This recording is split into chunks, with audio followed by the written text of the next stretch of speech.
જય દ્વારકાધીશ. અમદાવાદમાં માધવે મને થકાવી દીધો હલાવીને નીકળી ગયા પાછા હોટલે જવા માટે. રસ્તામાં લાગી હતી ભૂખ એટલે આવી ગયા નાસ્તો કરવા.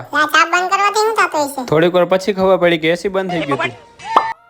આ ભાઈને એકાદો એવોર્ડ આપવાની જરૂર છે. રસ્તામાં જોઈ નવી ઇલેક્ટ્રિક કાર મહિન્દ્રાની. પછી કહી દીધું અમદાવાદ ને બાય બાય. નીકળી ગયા જેતપુર જવા માટે. રોડ આખો ખાલી હતો. ઘરે આવ્યા હતા ભાણે જ રોકાવા માટે. હલો, ટ્રક નું જેસીબી નું કામ હોય તો કોન્ટેક્ટ કરજો. રાતે હર્ષિત આવીને બધાને લઈ ગયો ગોલા ખાવા. નીચેથી ન જોઈ શકે દાયા ચડીને જોતો હતો. ગોલા આવ્યા ભેગો પેલો ગોલો અન્ય લઈ લીધો.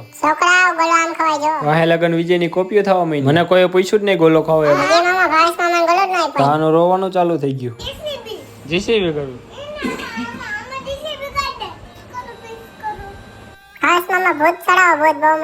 બીજાને ભૂત થી બીક લાગતી હોય, આ લોકોને મજા આવતી હતી. રાતે ભાણે જો કેરી મફતમાં ઘોડાની સવારી. ભાણે જ મોજમાં આવી ગયા. આ ભાઈ રહી ગયા હતા એટલે મારી યાર પંજો લડાવાયો.